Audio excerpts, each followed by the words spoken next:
तो फिर उन्होंने ऐसा ही किया और राजा हरिप्रसाद शास्त्री थे, उन्होंने पुत्र को मरते हुए न देखने के कारण उन्होंने उसे 7 साल से पहले ही वन में भेज दिया कि मैं तुम्हारा शोक नहीं झेल पाऊंगा और मैं नहीं झेल पाऊंगा, आप उसको वन में भेज दिया।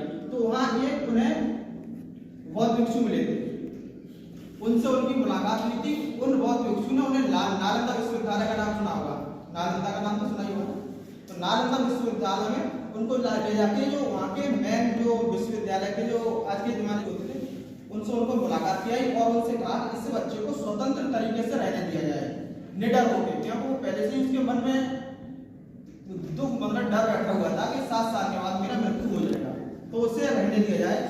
अब वहाँ पर जो उसके नालंदा विश्वविद्यालय के मुखिया थे वो एक विद्या जानते थे, वट वृक्ष, पीपल के पत्ते से वो नदी को पार कैसे करना है उस पर बैठ के। तो उन्होंने ये विद्या उस वही नागार्जुन नाम का जो बच्चा था उसे सिखा दी। तो उसे सिखाने के बाद एक बार नालंदा विश्वविद्यालय में अकाल पड़ा, खाने के लिए सभी दुखी थे, खाने के लिए न रोटी पानी कुछ भी नहीं था, तो अकाल का मतलब होता खाने के लिए दुखी। तो उस समय हरिप्रसाद को नालंदा विश्वविद्यालय के जो मुखिया थे उन्होंने कहा कि इस समुद्र के उस पार ये भिक्षु रहते हैं, वो सोना बनाना जानते हैं, तो ऐसा करिए वहां से आप जाइए, सोना बनाने की विद्या सीख कर आइए। तो उसी पीपल के पत्ते के सहारे से वो वहां गए। तो वहां जाने के बाद उनसे मिले तो उन्होंने कहा कि आप यहाँ तक कैसे आए? तो उन्होंने कहा कि मेरे पास एक विद्या है, मयूरी विद्या जिसे कहते हैं, पीपल के पत्ते से मैं नदी को समुद्र को क्रॉस करके आया। तो उन्होंने कहा कि आप मुझे ये वाली विद्या सिखा दीजिए और मैं आपको पारद से सोना बनाना, पारा से सोना बनाना सिखा दूंगा। आजकल बिना लालच के कोई कुछ देता ही नहीं है, ये तो सच है। उस जमाने में होता था, आज होता है कि हम कुछ देंगे तो हमें कुछ मिलेगा। तो उन्होंने एक दूसरे को विद्या का आदान प्रदान किया, उसके बाद वो आते हैं अपने भारत में लौट करके। तो उन्होंने कहा कि अब मैं पारद से सोना बनाना सीख के आया हूँ और अब सब कुछ ठीक हो जाएगा। ये रही छोटी सी पारद से सोना बनाने की किस प्रकार से हुआ था। और जैसे फर्स्ट ईयर में आपकी तरह मैं भी था, मुझे भी समझ में नहीं आया था 15-20 दिन तक कुछ भी, क्योंकि मैं नीट की प्रिपरेशन करके आया था। तो यहाँ पे बिल्कुल माहौल चल रहा है, एनाटॉमी फिजियोलॉजी बॉर्डर में समझ में आता था, बाकी सब आयुर्वेद था तो नहीं समझ में आता। श्लोक की मेरी याद नहीं होती, लेकिन हाँ प्रैक्टिस की, धीमे धीमे सब कुछ होने लगा। तो वही है, जैसे हार नहीं मानेंगे और रार नहीं खानेंगे, काल के कपाल में चलते ही रहेंगे। ये खुद को मैं फॉलो करता हूँ। ये पंडित अटल बिहारी वाजपेयी संसद में कहा था जब उनका एयरपोर्ट से सरकार गिराता था। और एक है जैसे शिक्षा, तो शिक्षा वो शेरनी का दूध है, जो पिएगा वो दहाड़ेगा और जो न पिएगा वो रोड़ा रहेगा। तो मैं आपको बता देता हूँ फर्स्ट ईयर के सब्जेक्ट आपके कितने सब्जेक्ट हैं। वैसे आप लोगों को पता है या नहीं पता? नहीं पता? मैं बता देता हूँ। एक है आपका हिस्ट्री ऑफ आयुर्वेदा, मतलब आयुर्वेद का इतिहास, और उसी से संस्कृत भी जुड़ा हुआ है। हिस्ट्री ऑफ आयुर्वेदा और संस्कृत दोनों कॉम्बिनेशन में है। दूसरा सब्जेक्ट है fundamental principle of Ayurveda quantum mechanism, इसे कहते हैं पदार्थ विज्ञान। ये आपका पदार्थ विज्ञान एक सब्जेक्ट अलग है। और ह्यूमन फिजियोलॉजी जैसे क्रिया शारीरिक कहते हैं, एनाटॉमी जैसे रचना शारीरिक कहते हैं, और बाकी study of Ayurveda classical text book जैसे संहिता अध्ययन 1 कहते हैं। और एक अलग से आया है सब्जेक्ट ऐच्छिक न्यूनतम 3 सब्जेक्ट, इलेक्टिव सब्जेक्ट, उसमें आपको चूज करना पड़ेगा। इसकी एनसीआईएसएम से ऑनलाइन क्लास चलती है, आपको चूज करना पड़ेगा आपकी इच्छा अनुसार। उन कई ऑप्शन आएंगे और आपको चूज करके 3 सब्जेक्ट ऑनलाइन क्लास चलेगी, आप ले सकते हैं। जैसे कि हमारे जूनियर बैठे हुए भी लेते हैं। बाकी एक कहानी और मेरे समझ में आई थी, रात में देख रहा था।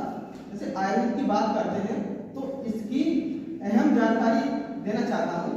ये एक हमारे नरेंद्र मोदी प्रधानमंत्री जी हैं, उनसे एक राष्ट्रपति थे, पूर्व राष्ट्रपति थे कीनिया का, एक कंट्री है कीनिया, उनकी बेटी थी, उन राष्ट्रपति का नाम था रायला ओडुंगो, उनकी बेटी थी रोजमेरी। उसकी एक ब्रेन ट्यूमर था, उसको ब्रेन ट्यूमर था, तो वहां अपने ही कीनिया में उन्होंने ऑपरेशन कराया था उसका। तो ब्रेन ट्यूमर होने के नाते ऑपरेशन हुआ था, तो उसकी आंखों की रोशनी बिल्कुल खत्म हो चुकी है।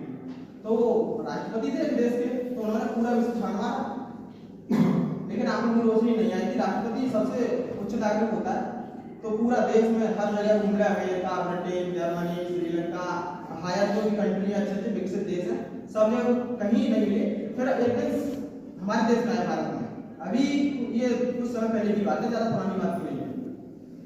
तो संडे का दिन था, प्रधानमंत्री से अपॉइंटमेंट लेकर के हम मिल रहे थे। संडे के दिन प्रधानमंत्री को भी थोड़ा सा टाइम था, उससे काफी बैठ कर मुलाकात हुई। तो वहां पर मुलाकात होने के बाद उन्होंने ये सब कुछ बताया, बाकी काफी दुखी भी थे वो। तो फिर उनको आयुर्वेद को, हमारे प्रधानमंत्री ने आयुर्वेद के लिए उन्हें कहा, तो उन्होंने काफी दिन फिर भारत में इलाज कराया। उसके बाद उसकी आंखों की रोशनी भी वापस आई। ऐसा आयुर्वेद में है। कुछ कहते नहीं कि आयुर्वेद असर नहीं करता है या कुछ भी नहीं है, ऐसा कुछ भी नहीं है। और आयुर्वेद थोड़ा पीछे क्यों है, इसका एक रीजन है। आयुर्वेद को लेकर वैश्विक सहमति आने में कितना समय लगा, क्यों लगा? आधुनिक विज्ञान प्रमाण देता है, प्रत्यक्ष को प्रमाण की जरूरत होती है ना। प्रत्यक्ष ये प्रमाण आपको उसमें मिलेगा पदार्थ विज्ञान में पढ़ने के लिए। तो प्रत्यक्ष को प्रमाण की जरूरत होती है। तो आधुनिक जो मॉडर्न साइंस वो प्रमाण देता है। आयुर्वेद से प्रमाण मांगते थे तो नहीं दे पाते थे। इसके लिए आयुर्वेद के पास परिणाम था, प्रभाव था, लेकिन प्रमाण नहीं था। इसके लिए हम पीछे छूट रहे थे। इसके लिए डाटा कलेक्ट करना चाहिए। प्रमाण दोगे तो उसके लिए डाटा होना चाहिए। डाटा कलेक्ट करना फिर स्टार्ट किया आधुनिक विज्ञान की तरह। चीजों को वेरीफाई करना था, वेरीफाई करके दिखाना पड़ेगा। भाई किसी से कहोगे कि 10 मूल लिस्ट है, वो हमारा बात व्याधि में काम करती है, मतलब जो कोडिंग पेन होता है उसे करती है, तो वो कैसे मानेंगे? उसमें प्रमाण दो ना कि दो ये पियो, उसके बाद रिलीफ को अनुभव करो। जैसे दही बात आती है, दही की, दही तो हर कोई, आप सब लोगों को पता होगा कि दही सर्दी करता है, यही पता है? क्या पता है? उछल होता है, सर्दी नहीं करता है, वो अपने नेचर होता है, सर्दियों में। चलो आपको पता है, अच्छी बात है। लेकिन हमारे आयुर्वेद में इसका वर्णन है दधी उष्ण होता है ना, तो हर कोई जानता है। लेकिन और सरसों का तेल होता है, वो भी सब लोग शीत मानते हैं, लेकिन वो भी उष्ण होता है, वो भी गर्म होता है। इसका मैंने खुद अनुभव किया है। जैसे शरद ऋतु होती है, सर्दी वाली ऋतु, तो अरहर की दाल होती है, तो गर्मियों में खाते थे तो कुछ नहीं होता था, लेकिन सर्दी में खाते थे। जब मैं नीट की प्रिपरेशन कर रहा था आगरा में, तो खाते थे तो वहाँ पे जलन पड़ती थी गले में, यहाँ से मिट्टी डकार आती, तो मुझे पता ही नहीं पड़ता था ये हो क्यों रहा है। तो यहाँ पे आए तो हमने संहिता अध्ययन में पढ़ा, तब अरहर की दाल संविधान वालों जो आया उसमें मुझे मिला पढ़ने को, हाँ ये था।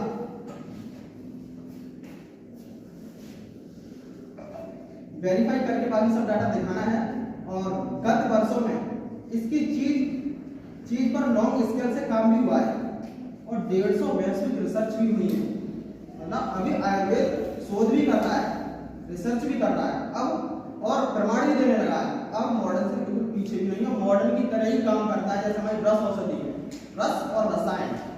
तो जो सर हमारे पास प्रिंसिपल बैठे हैं, डॉक्टर राहुल रोहित मीना सर बैठे हैं, ये हमारे दोनों प्रोफेसर सर रस शास्त्र और वैसे कल्पना के सर हैं। तो रस औषधि एकदम मॉडर्न मेडिसिन की तरह ही काम करती है। जैसे तुरंत खिलाओगे तुरंत रिजल्ट मिलेगा, अगले ही दिन तुरंत तत्काल, जैसे मॉडर्न मेडिसिन काम करती है। बाकी मैंने 4 लाइन है लिखी हैं।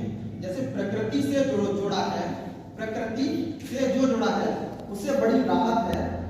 अभी दुनिया ने नहीं समझा, आयुर्वेद में भी बड़ी ताकत है। और भारत का युवा करेगा रिसर्च, भारत का युवा जब करेगा आयुर्वेद पर रिसर्च और पढ़ाई, तभी तो इतिहास बदलेगा और होगी पूरे विश्व में आयुर्वेद की बढ़ाई। हर बीमारी का रास्ता, हर बीमारी का सस्ता इलाज होगा, हर बीमारी का सस्ता इलाज होगा। एक दिन आयुर्वेद का ही राज होगा, एक दिन आयुर्वेद का ही राज होगा। एक और है, लगा के आग दौलत में हमने ये शौक पाले हैं। कोई पूछे तो कह देना हम आयुर्वेद वाले हैं, कोई पूछे कह देना हम आयुर्वेद वाले हैं।